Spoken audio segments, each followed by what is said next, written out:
ನೀವು ಯಾವುದೇ ಕೆಲಸದಲ್ಲಿ ಸಂಪೂರ್ಣವಾಗಿ ತೊಡಗಿಸಿಕೊಂಡಿದಾಗ ಅದು ಕರ್ಮಯೋಗ.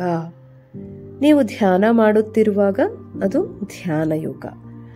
ನೀವು ಚೆನ್ನಾಗಿ ಹಾಡುತ್ತಿದ್ದೀರಿ ಮತ್ತು ಆ ಹಾಡಿನಲ್ಲಿ ಪೂರ್ತಿ ತೊಡಗಿಸಿಕೊಂಡಿದ್ದಾಗ ಅದು ನಾದಯೋಗ. ನೀವು ಭಗವದ್ಗೀತೆಯ ಮೇಲೆ ಪುಸ್ತಕ ಓದುತ್ತಿರುವಾಗ ಅದು ಜ್ಞಾನಯೋಗ. ನೀವು ಮಂಡಲ ಪೇಂಟಿಂಗ್ ಮೇಲೆ ಕೆಲಸ ಮಾಡುತ್ತಿರುವಾಗ ಅದು ಕರ್ಮಯೋಗ. ಯೋಗ ಎಂದರೆ ಒನ್ನೆಸ್, ಏಕತ್ವ. ಕರ್ಮಯೋಗ ಅಂದರೆ ಕೆಲಸದೊಂದಿಗೆ ಏಕತ್ವ. ಜ್ಞಾನಯೋಗ ಎಂದರೆ ಜ್ಞಾನದೊಂದಿಗೆ ಏಕತ್ವ. ಧ್ಯಾನ ಯೋಗ ಎಂದರೆ ನಮ್ಮೊಂದಿಗೆ ನಮ್ಮ ಏಕತ್ವ. ಧನ್ಯವಾದಗಳು ಮಾಸ್ಟರ್ಸ್.